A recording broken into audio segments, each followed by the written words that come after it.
जन समस्याओं को लेकर समाजवादी पार्टी ने बड़े आंदोलन की शुरुआत कर दी है और यह आंदोलन की शुरुआत हुई है मेरठ के सीएमओ कार्यालय से, जहां पर कई समस्याओं को लेकर देखिए समाजवादी पार्टी के जो नेता हैं वो यहां पर अपनी आवाज बुलंद करने के लिए आए हैं। ये देखिए, क्या आप अभी भी माता पिता बनने का सपना देख रहे हैं? अपोलो फर्टिलिटी के साथ अपने माता पिता बनने का सपना पूरा करें। मुफ्त परामर्श के लिए 9953-975-611 पर कॉल करें। किस तरीके से यहाँ पर जो समाजवादी पार्टी के जो नेता हैं वो गुस्से में हैं, क्या इन लोगों की मांगे हैं, क्या इन लोगों की परेशानियां हैं, एक एक करके इनसे बातचीत करूंगा। मेरे साथ हैं सम्राट मलिक, जिला पंचायत सदस्य हैं। सम्राट, ये बताइए, बड़ी संख्या में आए हैं सीएम ऑफिस, क्या बात हुई, इतने क्यों गुस्से में हो? हम लोग सीएम साहब को लगभग 2 महीने से बता रहे हैं। अभी पीछे बोर्ड की बैठक भी हुई थी जिला पंचायत की, उसमें भी मैंने पिछली 2 बोर्ड की बैठक में मैंने मुद्दा उठाया है। हमारे यहाँ आप बागपत रोड पे जाएंगे, बड़ी बड़ी फैक्ट्री लगी हुई हैं, शुगर मिल है, काली नदी है। इन जो मैं जिनको आपको बता रहा हूँ, इनके आसपास के गांवों में भयंकर तरीके से कैंसर की बीमारी फैल रही है और कैंसर से लोग मर रहे हैं। मैंने कई बार सीएमओ साहब को कहा कि जो बड़ी फैक्ट्री हैं वो अपना गंदा पानी ज़मीन में नीचे उतार रही हैं, जिससे भूजल दूषित हो रहा है और उसकी वजह से गाँवों में कैंसर की बीमारी फैल रही है। लेकिन सीएमओ साहब की नींद से नहीं उठ रहे हैं। आज गाँव के लोग सीएमओ साहब की तरफ टकटकी लगाए बैठे हैं कि सीएमओ साहब नींद से जागेंगे और हमारी जान बचाने के लिए, गांव के लोगों की जान बचाने के लिए कोई उचित कदम कैंसर के लिए उठाएंगे। लेकिन सीएमओ साहब ने कोई कार्रवाई अभी तक नहीं करी। आज हम लोगों ने सीएमओ साहब से कैंसर के साथ साथ अभी डेंगू बुखार ने, मलेरिया बुखार ने गांवों में रफ्तार पकड़ ली है और प्राइवेट अस्पताल भरने शुरू हो गए हैं। सरकारी अस्पतालों में मरीजों की संख्या बढ़ गई है, लेकिन कोई इंतजाम नहीं कर रखा इन लोगों ने।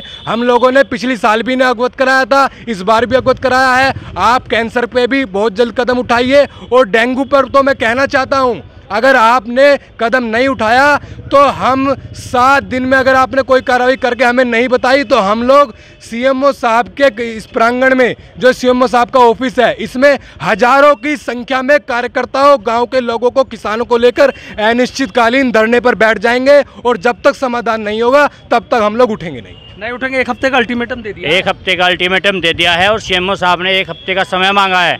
जो जाँच करेंगे सीएमओ साहब, जितना काम करेंगे 1 हफ्ते में उसकी रिपोर्ट हमें उपलब्ध कराएंगे। अगर सीएमओ साहब उन रिपोर्ट को उपलब्ध नहीं करा पाते और उचित कार्रवाई नहीं कर पाते तो ये सीएमओ साहब का कैंपस यहाँ एक इतना बड़ा हुजूम इकट्ठा होकर अनिश्चितकालीन धरने पर बैठ जाएगा और सीएमओ साहब को नींद से जागना पड़ेगा और गाँव के और देहात के लोग जो बीमारियों से मर रहे हैं उनके लिए कुछ कदम उठाना पड़ेगा।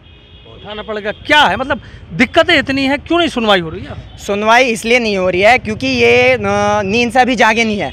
जैसे आप देख रहे हो, मेरठ में भी निजी अस्पताल हों, सरकारी अस्पताल हों, गंदगी इतनी है और रात में पोस्टमार्टम की भी व्यवस्था नहीं है। तो इसको देखते हुए हमारे साथियों ने भी बताया और हम भी बता रहे हैं, यहाँ 7 दिन के बाद अनिश्चितकालीन धरने पर जो हम मौजूदा लोग हैं, जो पदाधिकारी हैं, फ्रंटल के अध्यक्ष हैं, पूर्व छात्र संघ अध्यक्ष हैं, वो यहाँ पर हम जिम्मेदारी से अपना अनिश्चितकालीन धरने पर बैठने के लिए तैयार हैं। और मैं क्या देख रहा हूँ, बहुत गुस्से में है सपा के लोग। असल में मेरठ जो है एक ऐतिहासिक शहर है, लोग बड़ी उम्मीद के साथ यहाँ आते हैं और इलाज कराने के लिए। यहाँ जो निजी हॉस्पिटल हैं और सरकारी हॉस्पिटल हैं, ये सब सो रहे हैं और निजी हॉस्पिटलों की लूट है। तो इस सब चीज़ों को देखते हुए सीएमओ साहब से आज हम लोग मिले थे। सीएमओ साहब ने 7 दिन का समय दिया है कि हम जो भी तुम्हारी मांगे हैं ये हम 7 दिन में इनका निस्तारण करेंगे और अगर ये नहीं करते हैं तो 7 दिन बाद हम फिर यहाँ जनता को लेकर के यहीं धरना प्रदर्शन करेंगे और अपनी जो भी हमारी मांगे हैं वो पूरी करेंगे। तैयार बैठे हैं? बिल्कुल तैयार बैठे हैं। इन्हें जो है करना पड़ेगा। बीजेपी झूठ पर काम कर रही और उसका नतीजा अभी 2024 के चुनाव में देखने को मिला है। 2027 में अखिलेश जी की सरकार बनने जा रही है। अगर ये काम नहीं करेंगे तो इन्हें जो है हटा देंगे। जनता बिल्कुल गुस्से में बैठी है, बिल्कुल। 7 दिन का जो अल्टीमेटम हमने दिया है, ईंट से ईंट बजाने का दिया है, बिल्कुल लास्ट हमने वार्निंग दे दिया इन्हें। और प्राइवेट हॉस्पिटलों में एक डॉक्टर कम से कम 20-20 हॉस्पिटल में विजिट करता है। हमने इन्हें उनके भी नाम लिख के दिए हैं। बहुत सारे हॉस्पिटल ऐसे हैं 50-50 गज में चल रहे हैं, बेसमेंटों में चल रहे हैं, इन पे वो मानक भी खरे नहीं उतरते।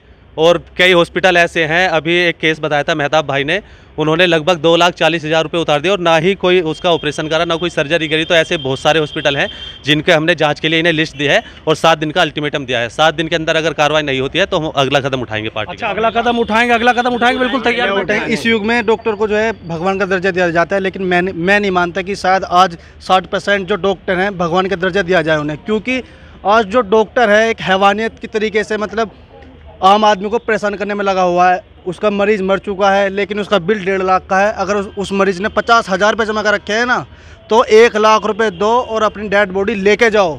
बहुत बड़ी बात है, किसी से बहुत बड़ी बात है। दरअसल भाई साहब मैं आपको ये बताना चाहूँ, प्यारेलाल अस्पताल है, वहाँ जाके देख लो। अब इस स्थिति इतनी ख़राब है कि लोग लाइनों में लगे रहते हैं सुबह शाम तक, पूरी दोपहरी ऐसी बढ़ी रहती है, कोई काम नहीं हो रहा है। गुंडागर्दी हो रही है, लूट नाम पे हो रही है, लूट हो रही है, स्वास्थ्य के नाम पे, हेल्थ के नाम पे लोगों की खिलवाड़ करा जा रहा, सुरक्षा से। ठीक है। तो देखिए, आपने देखा किस तरीके से समाजवादी पार्टी के जो तमाम कार्यकर्ता हैं वो किस तरीके से गुस्से में हैं और सीएमओ को 1 सप्ताह का अल्टीमेटम दिया है कि यदि डेंगू पर और जो कई जगह कैंसर जैसी बीमारियां फैल रही हैं, अगर कोई उचित कदम नहीं उठाया गया तो आसपास के गांव के लोग ट्रैक्टर ट्रॉली से सीएमओ ऑफिस पर आ जाएंगे और यहां अनिश्चितकालीन धरने पर बैठ जाएंगे। यानी साफ है कि समाजवादी पार्टी के नेता जन समस्याओं को लेकर आर पार की लड़ाई के मूड में नजर आ रहे हैं।